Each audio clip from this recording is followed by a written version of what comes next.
हमें भारतीय सेना पर बहुत गर्व है।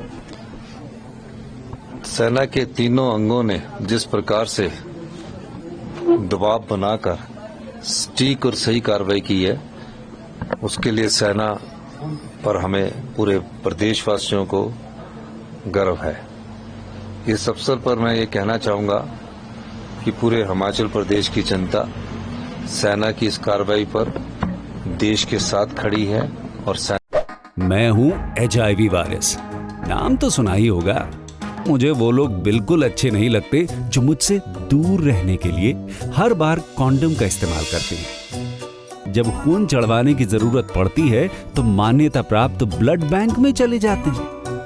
कोई बात नहीं, इन लोगों को अगर मुझसे दूर रहना है तो मैं भी ऐसे लोगों से दूर रहता हूं।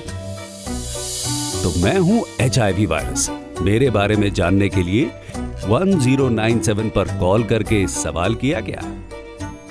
हिमाचल प्रदेश राज्य एड्स नियंत्रण समिति द्वारा जनहित में जारी। सेना के साथ खड़ी है। हमारे प्रदेश ने पहले ही देश की एकता और अखंडता के लिए बलिदान दिए हैं। देश के अधिकतम परमवीर चक्र हिमाचल की वीर सैनिकों ने, वीर सपूतों ने जीते हैं। और इस जो पहलगाम पर जो आक्रमण हुआ था, पर्यटकों पर नृशंस हत्या की गई, उसका जवाब जिस प्रकार सेना ने दिया, हिमाचल की जनता भी उन पर गर्व महसूस करती है और पूरे प्रदेशवासी इस समय देश के साथ खड़े होकर एकजुटता और देश की एकता और अखंडता का परिचय दे रहे हैं। आपने हाई लेवल मीटिंग आज बुलाई है? मैंने प्रदेश के संदर्भ में हाई लेवल मीटिंग इसलिए बुलाई है क्योंकि हमारा जो क्षेत्र है वो भी कुछ पाकिस्तान की सीमा के साथ जुड़ा हुआ है और हमने कहा है कि हमें जागरूक रहना है। घबराने की कोई बात नहीं, पर जागरूक रहना है और भारत सरकार के जो दिशा निर्देश है, जो गृह मंत्रालय द्वारा जारी किए जाते हैं, उनका अनुपालन करना है और अपनी तरफ से भी जागरूकता अपनानी है।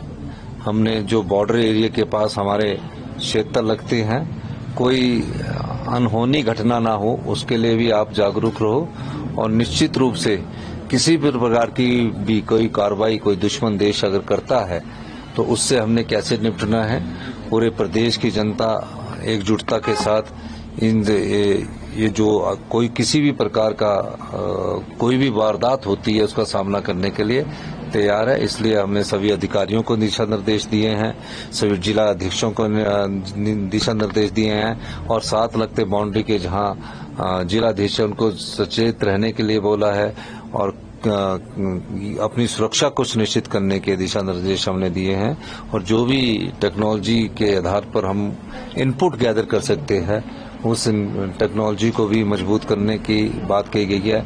और सोशल मीडिया के द्वारा कई बार भ्रामक प्रचार किया जाता है, उस भ्रामक प्रचार को जो दुश्मन देश के द्वारा किया जाएगा उससे भी कैसे निपटना है, इस सब संदर्भ में हमने दिशा निर्देश दिए हैं और आज शाम को इसके बारे में मॉक ड्रिल भी करने का प्रावधान किया गया है। मास गैदरिंग पर का रोक लगाई गई है, जहां जहां ऐसे कार्यक्रम हो रहे हैं, जहां पर बड़ी संख्या में लोग आ रहे हैं। देखिए, मेरा आज कार्यक्रम था तो वहाँ 4 से 5 हजार लोग आने थे, लेकिन दिशा निर्देश ऐसे आए कि कहीं भी गैदरिंग ना हो, तो मैंने अपने कार्यक्रम को स्थगित किया है, रद्द किया है और उसको आने वाले समय में वहाँ दोबारा करूंगा। और हमने पूरी स्थिति और हिमाचल प्रदेश की जनता की सुरक्षा के बारे में मैं खुद सभी एसपी से भी इन टच रहा हूँ। देखिए, अभी तक तो कोई दिशा निर्देश नहीं है, पर जैसे ही होम मिनिस्ट्री दिल्ली की हमें कुछ बोलेगी उसके बाद ही हम कोई चेंजिंग करेंगे। अभी जो अभी स्कूल है वो मैंने कहा है कि जो बाउंड्री के साथ वाले स्कूल है उसमें पहले स्थिति का जायजा लिया जाए और समय के अनुसार उसमें वहाँ के जिलाधीश फैसला करेंगे कि हमें आगे क्या करना है।